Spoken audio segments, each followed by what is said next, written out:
pasados. Así que, bueno, vamos a partir con la Asociación de Barrios Patrimoniales, con su presidente, don José Osorio. Hola, buenas tardes. ¿Se escucha? Sí. Buenas tardes a todos, a todas.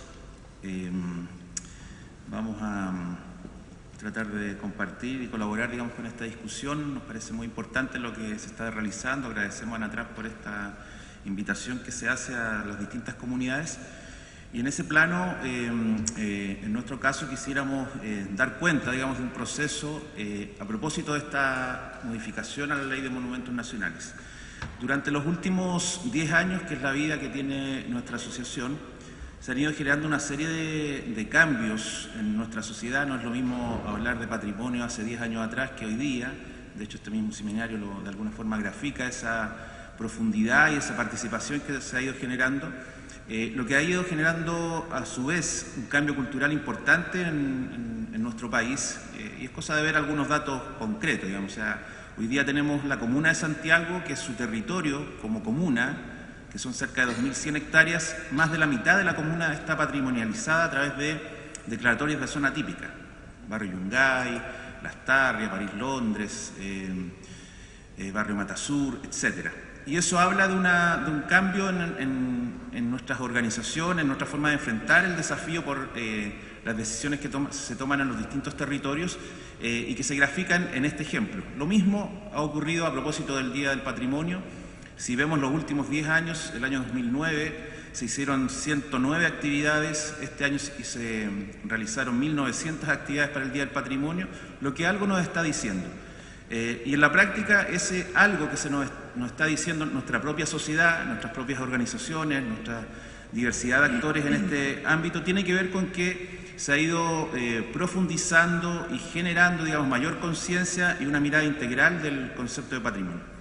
Siendo así, indudablemente una ley que fue modificada en 1970, o sea, estamos hablando de ya casi 50 años, como es la Ley de Monumentos, requiere una serie de cambios que son importantes para nuestras comunidades a propósito de que nos queda chica la ley. O sea, estamos hablando de monumentos y no de patrimonio, estamos hablando de categorías que hoy día, si bien han servido para esta lucha, para estas propuestas que han llevado adelante nuestras comunidades, poco a poco empiezan a quedar chicas, y en ese marco es que nosotros, en nuestro caso, como Asociación Chilena de Barrios y Zonas Patrimoniales, hemos ido año a año en nuestros congresos nacionales desarrollando una estrategia que permita proponer cambios legislativos. Lo hicimos el año 2014 a propósito de la creación del Ministerio de las Culturas, las Artes y el Patrimonio. Si no hubiese sido por esa presión, el concepto de patrimonio no hubiese estado en el Ministerio. De hecho, presentamos un proyecto de ley ese año y fue lo que influyó junto a las comunidades indígenas para que el Ministerio hoy día tenga 2 subsecretarías, una de Cultura y otra de Patrimonio. En ese marco es que durante el año pasado, en nuestro 7º Congreso Nacional, nos dimos a la tarea de poder incidir y decidir respecto de las modificaciones a la Ley de Monumentos Nacionales. En ese plano es que durante 2018 nosotros hicimos un proceso participativo que desembocó, que fue canalizado en función de generar un proyecto de ley. ¿Cuál era nuestra lectura? Nuestra lectura es que en Chile jamás ha habido participación ciudadana vinculante respecto de proyectos de ley.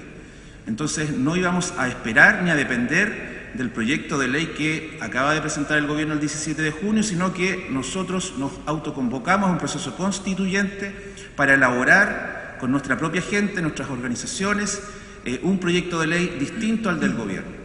Y es así que el 11 de octubre, luego de varias reuniones a nivel nacional, asambleas, seminarios que se hicieron el año pasado, y un proceso lo más participativo que nos dio la posibilidad ciudadana de construir un espacio de participación, es que entregamos un proyecto que fue avalado por 10 diputados de distintos partidos políticos que apoyaron esta propuesta. Un proyecto de ley que se ingresó entonces el 11 de octubre y que en la práctica es la única contraparte que hay hoy día en el Congreso a propósito del proyecto que ingresó el gobierno, y que esperamos que los diputados de la Comisión de Cultura lo pongan al mismo nivel para generar, digamos, la discusión democrática que se puede hacer respecto de, obviamente, las cosas en las cuales no estamos de acuerdo con el proyecto de ley. El proyecto de ley del gobierno, en particular, es un proyecto que no tuvo participación ciudadana, y eso lo han constatado todas las organizaciones. Si hay una lista, puede haber una lista de reuniones o de instancias informativas, pero participación convocada desde el inicio hasta el final del proceso jamás hubo, y en nuestro caso se repite la misma situación que han constatado los expositores anteriores.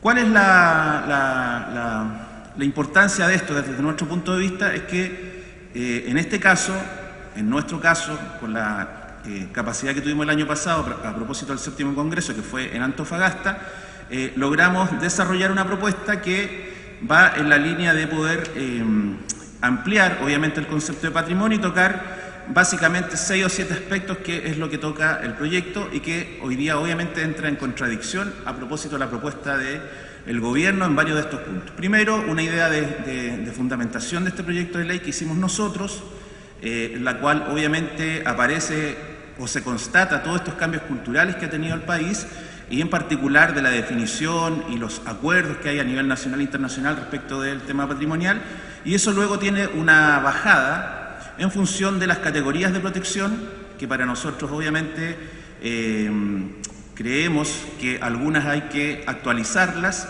y otras hay que crearlas y que se hagan visibles en el proyecto, y así lo hicimos en nuestra propuesta, y que hoy día no están en la propuesta del proyecto del gobierno. Nosotros hablamos en nuestro proyecto de ley ingresado el 11 de octubre del año pasado de patrimonio inmaterial, hablamos de sitios de memoria como categoría, de patrimonio indígena, de patrimonio paleontológico, patrimonio geológico y patrimonio natural local. Esas categorías nosotros las ingresamos como propuesta, y que indudablemente lo único que hoy día aparece en el proyecto del gobierno de todo esto es patrimonio inmaterial y patrimonio y sitios de memoria, y por tanto hay un déficit respecto de categorías que nosotros creemos que sí o sí deben estar en una ley que se renueva, en una ley que se cambia. Y ahí ya empiezan los problemas, porque nosotros decimos claramente, entre otros, de las que ya señalé, que el patrimonio indígena tiene que estar como categoría específica y tiene que haber consulta indígena para esa introducción, digamos, de una categoría que represente esa memoria y esa identidad relacionada con nuestros pueblos originarios. Entonces, ahí ya tenemos un problema, y eso es lo que, de una u otra forma, vamos a tener que entrar en la discusión en la Comisión de Cultura, que ya, de hecho, ya inició su discusión, o sea, ya van 2 sesiones, en la primera que fue la ministra, en la segunda que fue Tania representando a ANATRAP y dando su posición, digamos, con algunos otros dirigentes. El próximo miércoles hay otra reunión en la cual van un grupo de dirigentes y así una serie de otros invitados que ya abrieron esta discusión. Entonces, en la práctica, hoy día, desde nuestra posición, y creo que hay una suerte de sentido común, lo que creemos que se debe generar en términos políticos es la articulación de todas las organizaciones que hoy día están presentes acá y todas las que a lo mejor no pudieron venir a este espacio, para generar un frente común. Hay un desencanto en todas las organizaciones respecto de temas específicos que hay que hoy día articular, y esa es nuestra invitación que queremos hacer aprovechando esta tribuna. Categorías de protección, a eso le sumamos la composición del Consejo de Monumentos. Para nosotros, si hoy día se incorporan los sitios de memoria, el patrimonio indígena, el patrimonio inmaterial, al menos esas 3 debiesen haber consejeros que representen esas luchas y ese trabajo. Y más que achicar y cambiar la composición del Consejo, nosotros decimos se debe mantener la actual composición y sumar 2, 3 o 4 consejeros más que hagan del Consejo, que permitan que el Consejo tenga una visión más amplia con estas categorías, representando a estas luchas, a estas propuestas, dentro de su cuerpo consultivo.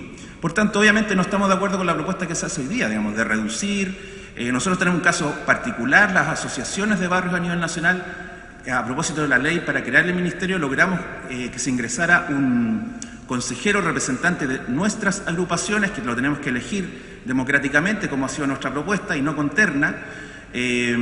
Ha pasado 1 año y 4 meses desde que empezó a funcionar el Ministerio, y el Consejo de Monumentos Nacionales aún no nos integra por la excusa de que el reglamento todavía está a la espera de la firma de no sé quién, y por tanto no hemos podido ingresar con plenos derechos con nuestro representante elegido democráticamente al Consejo de Monumentos Nacionales.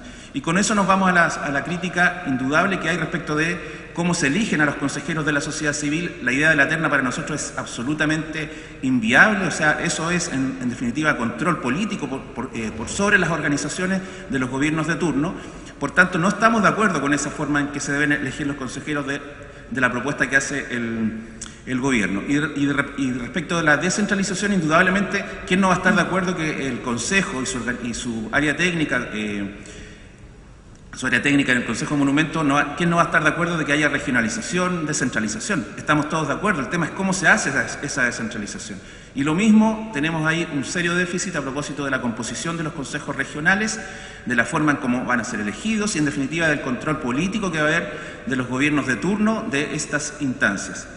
En la misma idea, digamos, nosotros incorporamos algunas propuestas en nuestro proyecto de ley a propósito de compensaciones, incentivos, sanciones y fiscalización, que de una u otra forma creemos que pueden aportar a que esto, digamos, la institucionalidad ligada al patrimonio vaya en un sentido que creemos que es el que debe ir, digamos, respetando a las comunidades, sus decisiones soberanas para poder declarar o no un inmueble, una zona patrimonial. Incluso cuando hablamos de zona típica, que le cambiamos el nombre por zona de interés patrimonial en nuestro proyecto, lo que decimos es que tiene que haber zona de amortiguamiento en el polígono que se proteja. Y por tanto, bueno, hay una serie de propuestas, pero para nosotros lo más relevante, lo más importante es que frente a la redacción del proyecto de ley del gobierno, hoy día se debe hacer un llamado, y es lo que queremos hacer en esta tribuna y en todas las que hayan en las próximas semanas, un llamado a construir mínimos comunes de nuestras organizaciones. Y por tanto generar un frente de organizaciones, un frente amplio de organizaciones que permita entrar a disputar la concepción del proyecto de ley del gobierno. Ya nosotros pudimos dar un avance, digamos, por lo menos si los diputados respetan que hay dos proyectos de ley, van a tener que hacer el estudio comparado, y eso es lo que le vamos a exigir a todos los diputados de la comisión. Por tanto, van a tener que votar. Si acá dice de una forma que se entiende el patrimonio A, y acá ese mismo patrimonio A dice que se entiende de otra forma, que se definan. Ese es el ejercicio que queremos que haga, y además que todas nuestras organizaciones vayan a esa discusión, piden audiencia, y eso hay que solicitarlo desde ya, piden audiencia a la comisión para expresar cada uno sus distintas posiciones y que generemos esta idea de los mínimos comunes, que yo creo que es la tarea política del mundo patrimonial en este minuto. Si no, va a pasar lo que ha pasado con muchas otras discusiones que nos van a pasar por arriba, y en definitiva se va a gestar acá una mala ley de patrimonio cultural. Gracias.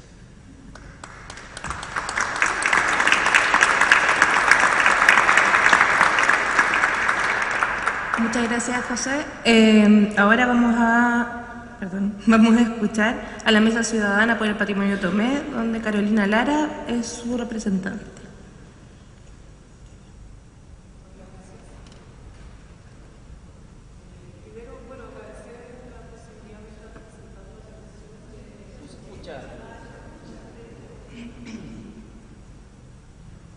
Ahora sí, perdón. Ya. Buenos días. Agradezco primeramente la posibilidad de estar desde Tomé representando organizaciones en defensa del patrimonio acá en esta instancia. Les voy a leer un texto que fue construido colectivamente. Hace un tiempo que el patrimonio ha implicado en Tomé una lucha colectiva muy similar a la que han emprendido diversas organizaciones y movimientos levantados a través del país en defensa de sus territorios, afectados por proyectos empresariales que se imponen muy lejos del bien común y en un marco político e institucional que los beneficia. Aquí y en otros lugares el conflicto se ha dado muchas veces entre comunidades y poder económico, donde las comunidades nos hemos organizado con propuestas claras en busca del bien común. Hoy hablo en representación de 3 organizaciones levantadas en defensa del patrimonio en Tomé: el Consejo Comunal por el Patrimonio de Tomé, formado en 2009, del cual soy presidenta hace poco; la Mesa Ciudadana por el Patrimonio de Tomé, que se generó en 2016, y la Corporación La Fábrica, creada en 2017. Todo esto se trata de un trabajo que ha implicado la visibilización y defensa del patrimonio local, la reflexión, la difusión y la búsqueda de participación, enfocados los últimos 4 años en un gran objetivo, que es la recuperación de la fábrica Bellavista Tomé. La industria está ubicada a la entrada de la ciudad y en un lugar privilegiado que mira hacia el mar y se inserta a la vez en un valle donde hace un siglo comenzaron a levantarse las primeras poblaciones de obreros, el barrio Bellavista, cruzado por 2 esteros y rodeado de cerros y bosques, hoy monocultivos. Con una historia que comienza en 1865, el recinto textil pasó a manos del Banco de Chile tras la quiebra de 2007 para ser adquirido a través del sistema leasing por el Grupo Sabat. Con la promesa de reactivar la industria, los empresarios comenzaron, sin embargo, un proceso de desmantelamiento que implicó el despido sucesivo de trabajadores, la venta de máquinas y el loteo de las 6,2 hectáreas para presentar en 2016 a la municipalidad una propuesta que implicaba la demolición de casi la totalidad de los edificios y un proyecto inmobiliario. Entonces conformamos la Mesa Ciudadana por el Patrimonio de Tomé, logrando un nivel de adhesión histórico con un fuerte trabajo de difusión y gestión, apurando el trámite de declaratoria que fue aceptada por unanimidad en el Consejo de Monumentos Nacionales en abril de ese año. De inmediato, y como era de esperar, comenzó la judicialización del proceso por parte de los empresarios, realizando en todo este tiempo trámites en la Corte de Apelaciones y ante el Tribunal Constitucional.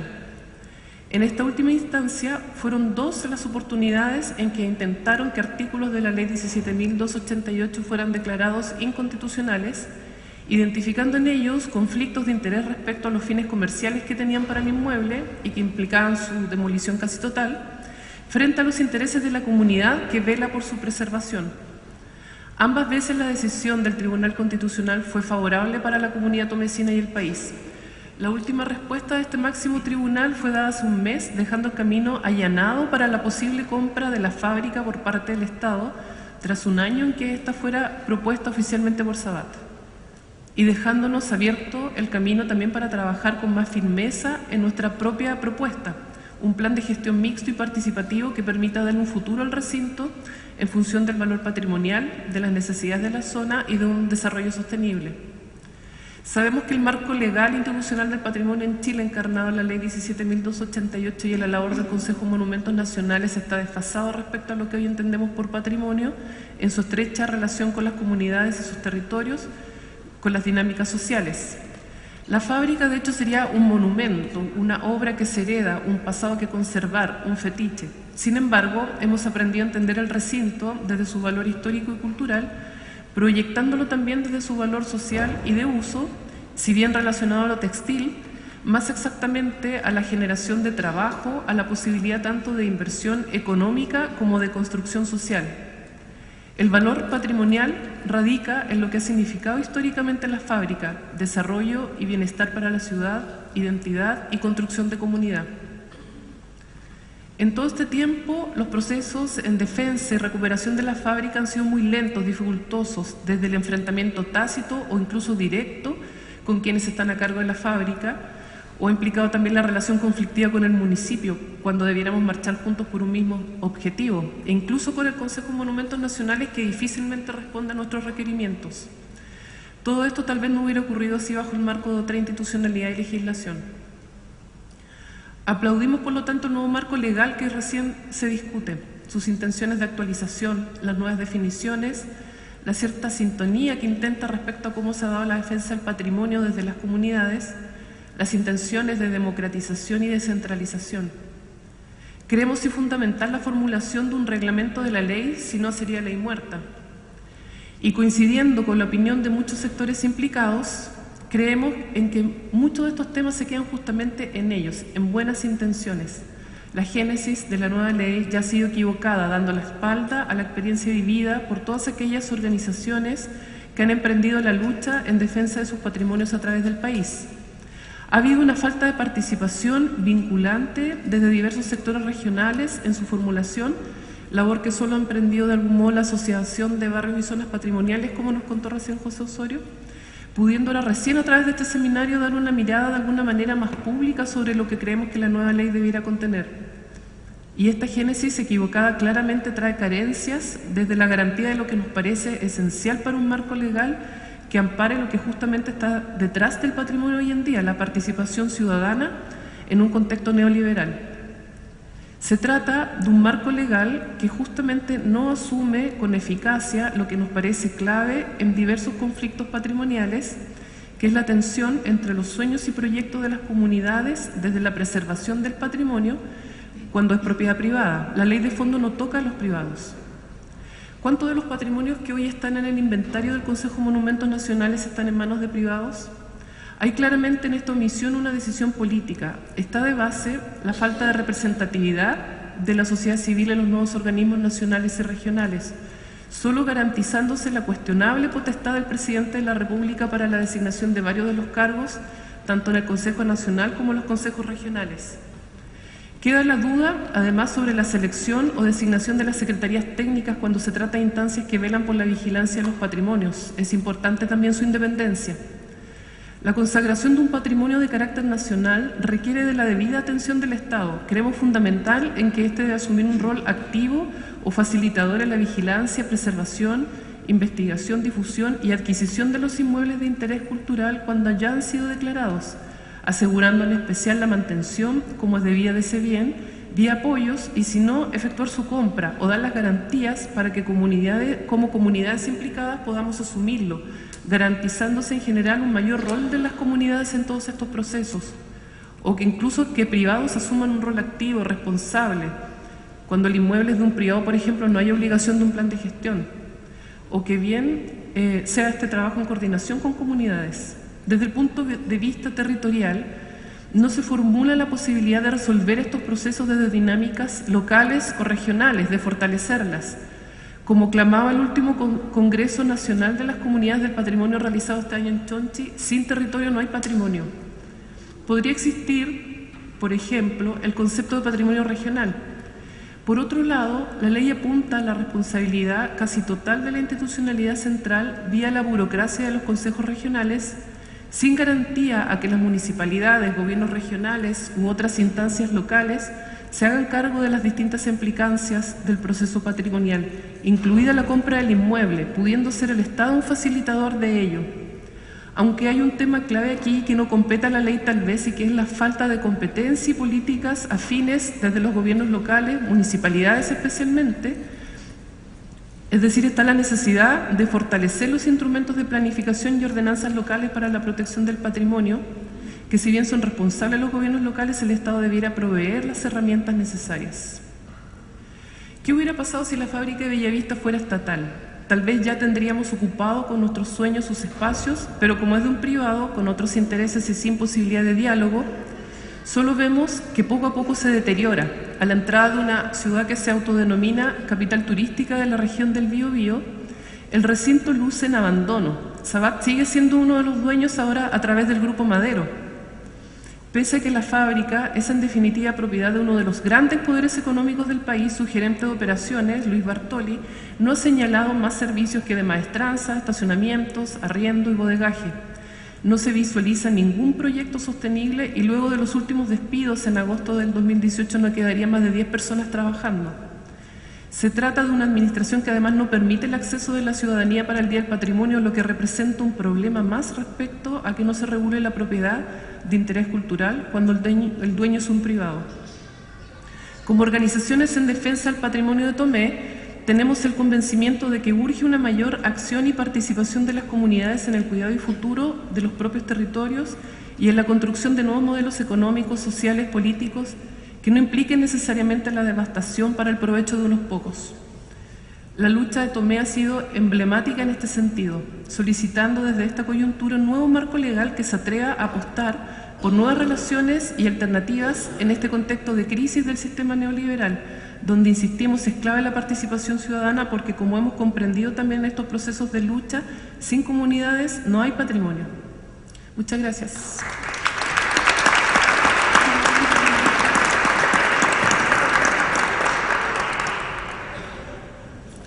Muchas gracias, Carolina. Ahora vamos a darle la palabra a Sebastián Sepúlveda, representante de la Fundación Fidel Sepúlveda. Bueno, primero, muchas gracias por la invitación, y es bien significativo y agradable que en general estamos bastante de acuerdo en varios puntos, pese a que hicimos análisis distintos y no nos pusimos de acuerdo. Pese a eso voy a leer lo que preparamos, porque es parte de la tarea que me han encomendado.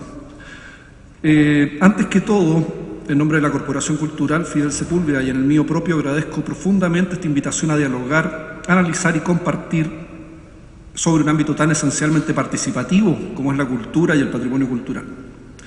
Agradecemos profundamente a la Asociación Nacional de Trabajadores del Patrimonio Cultural y a la Asociación Gremial de Trabajadores del Consejo de Monumentos Nacionales por organizar este importante y necesario seminario, y en ese sentido que lo urgente no nos quite espacio para lo importante.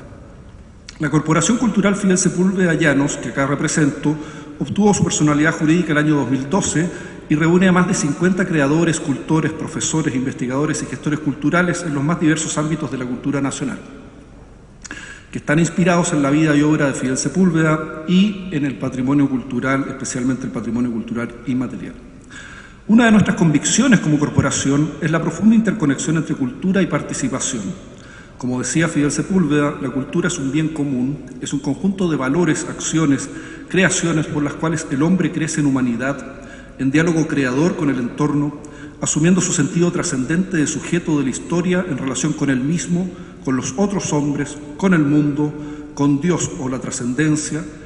En ese sentido, la cultura es la base del desarrollo.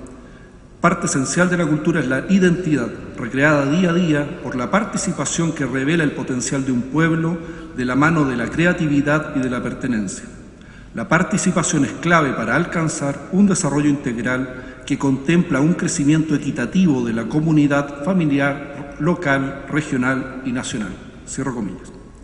Bajo este espíritu es que en el año 2013, junto con otras 7 organizaciones culturales, preparamos un documento e hicimos una declaración pública donde exponíamos la importancia de una profunda reformulación al proyecto inicial de ley que creaba el Ministerio de la Cultura en ese tiempo, y que tenía una visión muy institucionalizada y elitista de la cultura que asumía que la cultura estaba en un lugar alejado de las comunidades y que la misión del Estado era acercar esa cultura alejada a los ciudadanos. De esta concepción se desprendía un segundo problema, que era entender la participación como mero acceso a la cultura y como consumo cultural, sin reconocer que todos los seres humanos y las comunidades, todos los seres humanos, que pertenecemos a una comunidad, creamos y reproducimos cultura cotidianamente. En esta misma línea advertíamos que la mayoría de los miembros del Consejo Nacional de la Cultura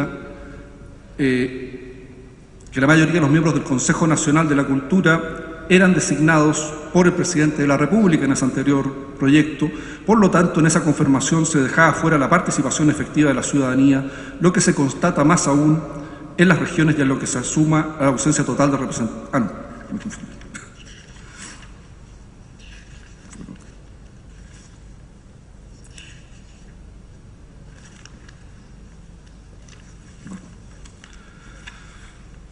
Pasan estas cosas en la impresora.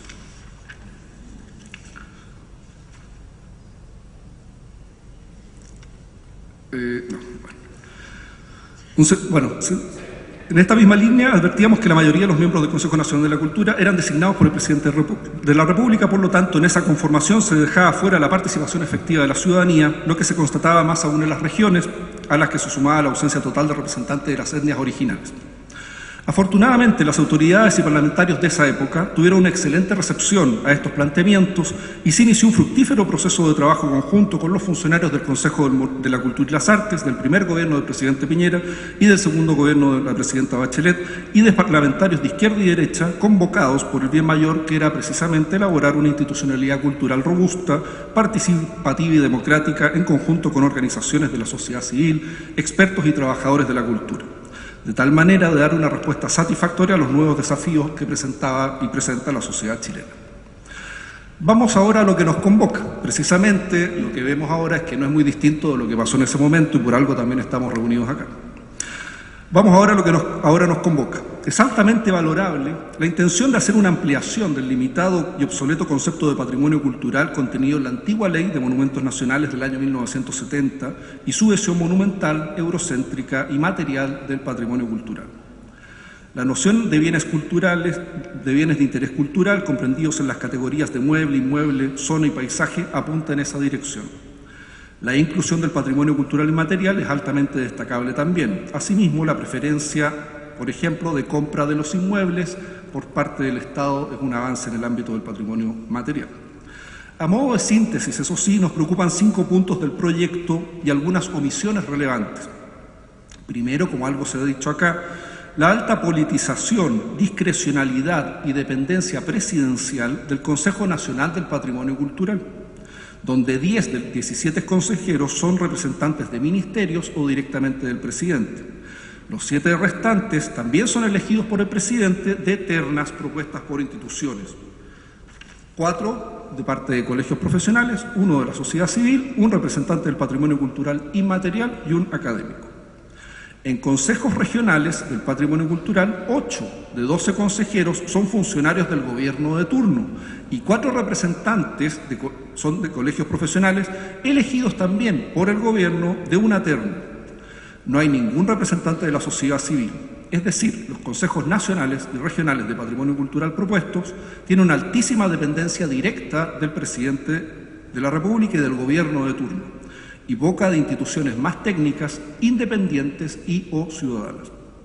Entonces, la conformación de estos consejos tiene un altísimo y preocupante componente político del gobierno de turno por sobre un componente técnico y un ciudadano y una mirada de más largo plazo. Recordemos que hoy el Consejo de Monumentos Nacionales tiene 22 miembros, de los cuales 4 corresponden a directores de museos nacionales, 8 son funcionarios públicos o representantes de la administración del Estado, 2 de esos 8 son vinculados a Fuerzas Armadas, 7 representantes de colegios profesionales, 2 expertos o académicos y solo un representante de la sociedad civil, que es de la Asociación de Barrios Patrimoniales. Hay poca presencia de organizaciones de la sociedad civil no vinculadas a ámbitos especializados técnicos en esta propuesta. Solo en el Consejo Nacional de Patrimonio Cultural, no en el regional, hay un representante de barrios y zonas patrimoniales y un cultor del patrimonio cultural inmaterial sobre un total de 17 consejeros. No existe ninguna cuota preestablecida, por ejemplo, que garantice la presencia de representantes de los pueblos originarios en regiones con una fuerte presencia de ellos. Un aspecto esencial para el respeto y expresión de la diversidad cultural de nuestro país.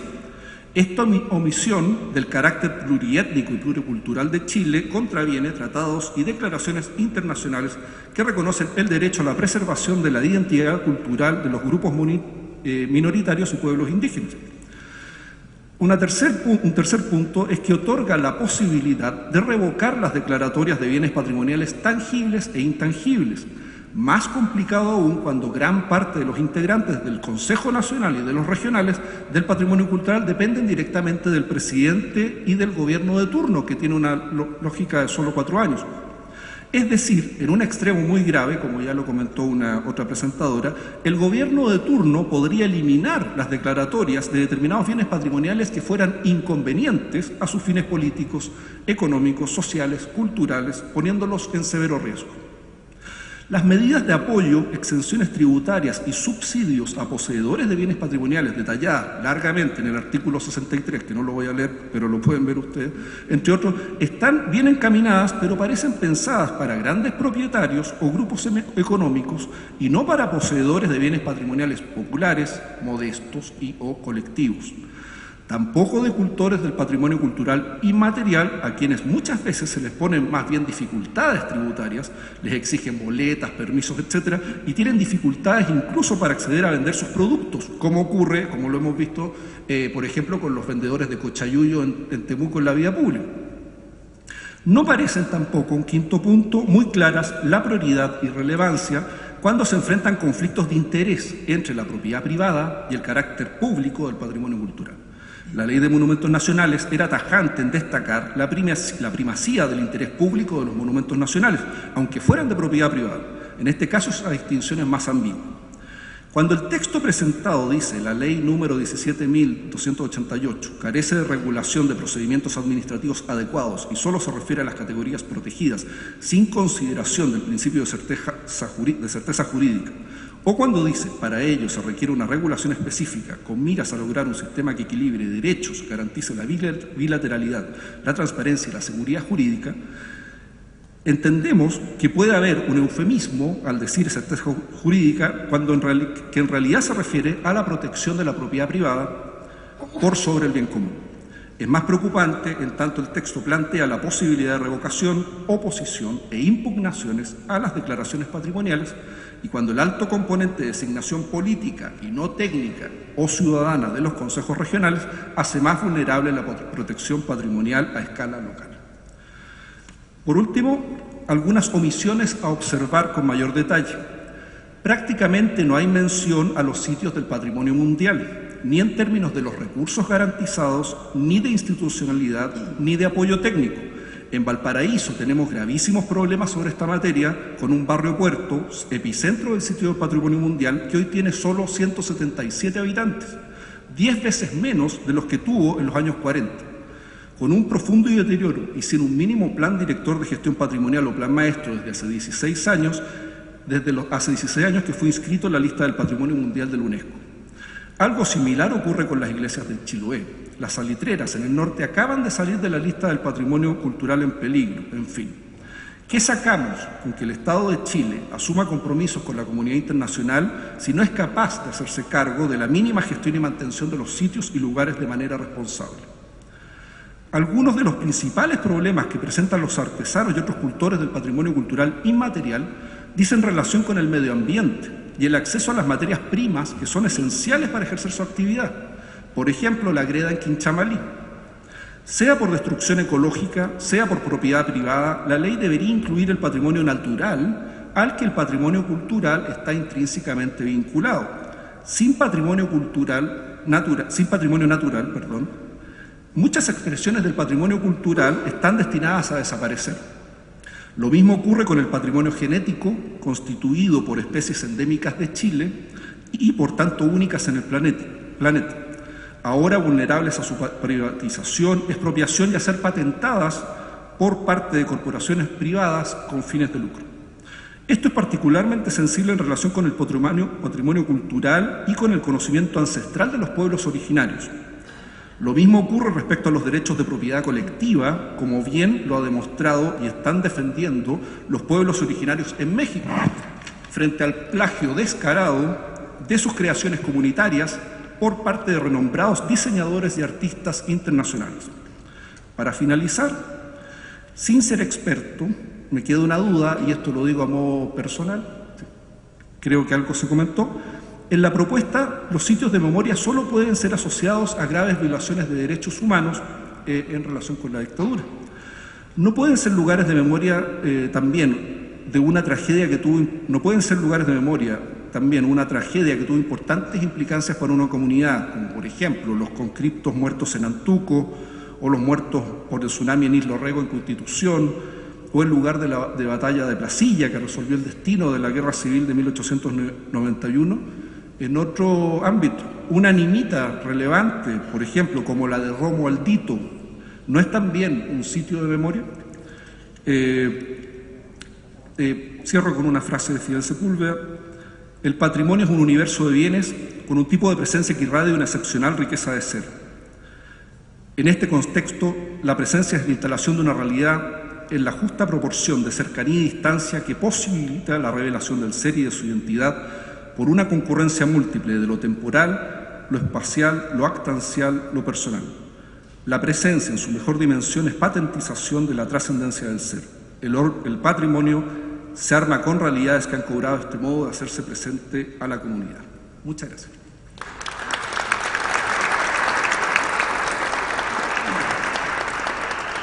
Gracias, Sebastián. Nos finalizamos esta mesa con la Fundación Villa... Perdón, me equivoqué. Ahora sí. Con Jaime Díaz, presidente de la Fundación Villa San Luis. Bueno, muchas gracias por la invitación. Quiero decir que nos encontramos en una lucha urgente por detener la demolición del último edificio de la Villa San Luis y que por lo mismo no he tenido tiempo de preparar una presentación sobre la nueva ley de patrimonio, y lo que voy a hacer es una especie de estudio de caso de la Villa San Luis para que aporte al debate que hoy día nos convoca. La Villa San Luis de Las Condes se construye el año 1972 durante el gobierno de Salvador Allende para sectores sin casa que habitaban asentamientos precarios a la orilla del río Mapocho, la ribera del río Mapocho. Se entregaron 1.038 viviendas sociales en el corazón de Las Condes a personas que vivían y trabajaban en Las Condes. Durante la dictadura, estas viviendas, estos 27 edificios que tuvo la Villa San Luis, fueron desalojados. El gobierno militar, la dictadura, desalojó ilegalmente a estas familias, 5.000 personas aproximadamente, y entregó las viviendas al personal del ejército, a su propio personal. En el año 1991, a partir de un decreto ley del Ministerio de Bienes Nacionales, se le entrega los terrenos y los inmuebles de la Villa San Luis al Ejército de Chile, se les destina para fines habitacionales, en circunstancia que debió haber sido devuelto a sus legítimos propietarios. Gracias a eso y por la propia violación que hace el general Pinochet de ese mismo decreto el año 96, el Ejército vende toda la Villa San Luis a una inmobiliaria que construye en el lugar el Centro Financiero Nueva Las Condes, que es el más importante centro financiero del país. Les voy a pedir, dado que esto es una exposición causa, que si tienen su teléfono celular y pueden abrir el Twitter, van a encontrar una cuenta que se llama @villa_San Luis. Lo pueden abrir porque es importante, dado que no tenemos un PowerPoint. Hay ahí en el perfil, si uno clica, se puede ver una imagen del edificio que estamos defendiendo cuando todavía no había sido dañado, que es el Block 14, la Villa San Luis, el último de los 27 edificios que quedan en pie de este conjunto emblemático, porque se concibe para acabar con la segregación social urbana por primera vez en la historia de Chile. Bueno, el año 2017 quedaban 4 edificios y la Fundación Villa San Luis, junto con los pobladores organizados, logra que el Consejo de Monumentos Nacionales declare Villa San Luis, 2 de sus edificios, 4.000 metros cuadrados, como monumento histórico nacional. Esta declaratoria fue ratificada por la Corte Suprema el año pasado. Aún así, el 26 de junio recién pasado, el Consejo de Monumentos Nacionales tomó la decisión de demoler el edificio 14, el Block 14 declarado Monumento Nacional, y de reducir la declaratoria de 4.300 metros a tan solo 300 metros. Todo esto para favorecer el interés inmobiliario del dueño del terreno.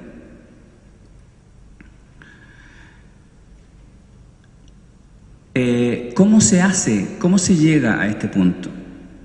Bueno, a través de un informe del Ministerio de Obras Públicas que señala que el bloque sobreviviente es irrecuperable y debe ser demolido. Ese es el fundamento principal de la decisión. Respecto de eso, quiero contarles que este informe lo único que hace es revisar y avalar un informe estructural de la inmobiliaria dueña del terreno interesada en demoler el edificio para concretar su negocio inmobiliario. El informe del cual les estoy hablando ingresa al MOP y en 3 días es revisado y emanado al Consejo de Monumentos Nacionales. Este informe es del 21 de junio y llega el lunes siguiente al Consejo de Monumentos Nacionales 24 horas antes de la votación del 26 de junio, justo a tiempo para que los consejeros, impresionados con este informe, voten a favor de la demolición del edificio. Este informe Es un escándalo, la verdad, lo que está sucediendo con la Villa San Luis en el Consejo de Monumentos Nacionales. ¿A cambio de qué el Consejo está aprobando la demolición y la reducción del perímetro de la declaratoria? A cambio de que la inmobiliaria construya un memorial en miniatura en base a escombros que serían sacados del bloque que todavía está en pie y colocados en una especie de urna acristalada que está diseñada, pensada para ser colocada en el paseo peatonal de este conjunto inmobiliario que va a ser parte del Centro Financiero Nueva de Las Condes si no conseguimos lo contrario.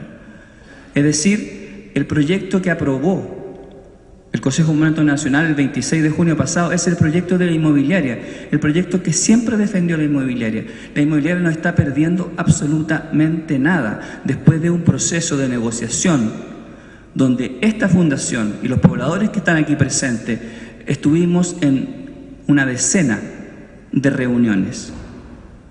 Nos reunimos con Emilio de la Cerda, subsecretario de Patrimonio, fuimos invitados a exponer varias veces al Consejo y sin embargo todo resultó ser un simulacro de participación ciudadana.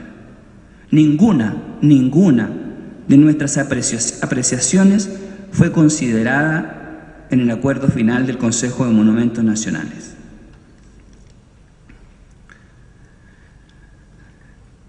Por lo mismo, quiero hacer eco de las palabras del sitio, de la red de sitios de memoria, que señala que los sitios de memoria son reparaciones simbólicas para las víctimas de una violación a los derechos humanos.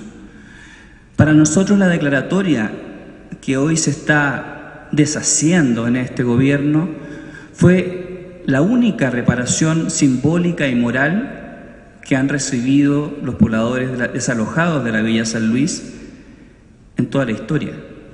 Ellos no están en ningún informe de derechos humanos. Ellos no han sido reparados ni moral ni económicamente. Me preocupa también, comparto la preocupación de Pablo Seguiel cuando dice que la nueva ley disocia derechos humanos del patrimonio. Bueno, malas señales. Imagínense qué puede pasar en este gobierno con una nueva ley si lo que está pasando hoy con la Villa San Luis ocurre con esta ley. Para terminar, quiero contarles que para nosotros el Consejo de Monumentos Nacionales, sus autoridades, están incumpliendo en un notable abandono de deberes.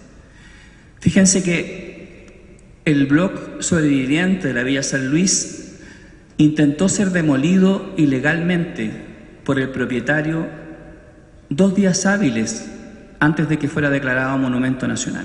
Digo ilegalmente porque no estaban los permisos, no estaban las obras de mitigación. Y allí dañaron el edificio de manera ilegal. Desde ese momento, y por iniciativa de la propia inmobiliaria dueña del terreno, el Consejo de Monumentos se da por enterado a través de diferentes documentaciones de que el edificio está dañado. 1/3 del edificio, no todo el edificio, tiene daño. Después hay un informe del MOP de septiembre del año pasado que señala que, fíjense bien, señala que el edificio es recuperable, pero que hay que estabilizarlo. Y ahora nos encontramos con un nuevo estudio que contradice el propio estudio del MOP.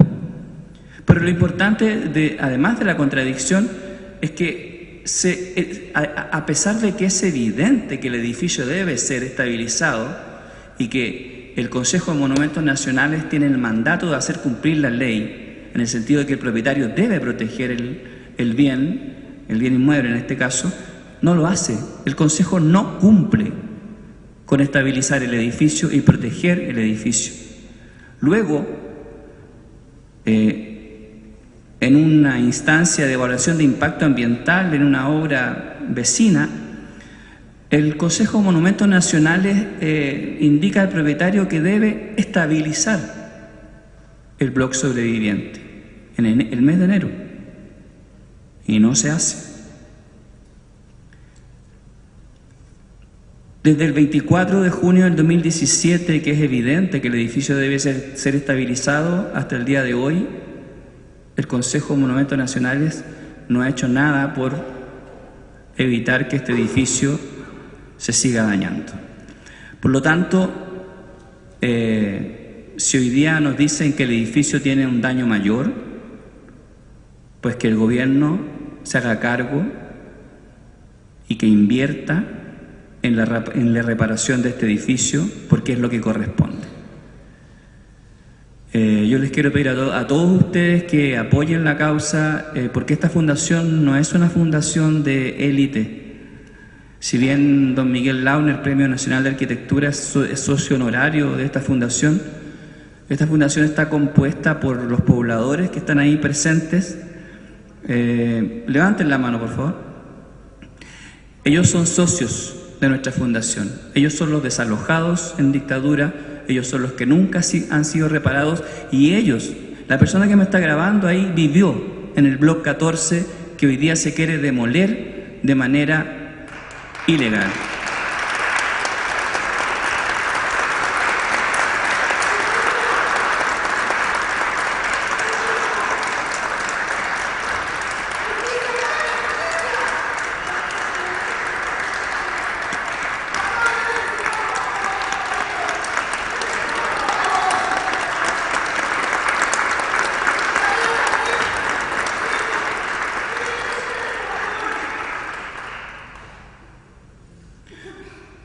Está bien.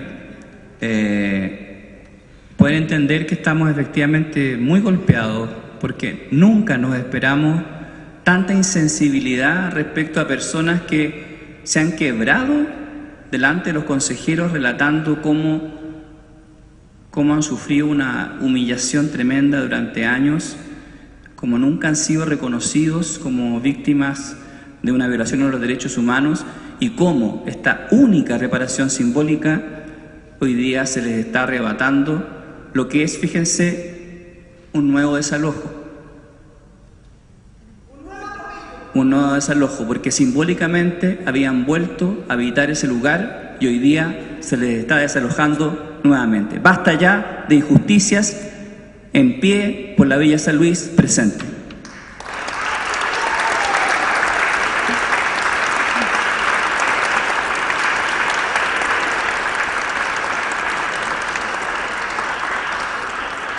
Bueno, muchas gracias a todos los exponentes. Vamos a abrir una ronda de preguntas. Tenemos solamente 15 minutos para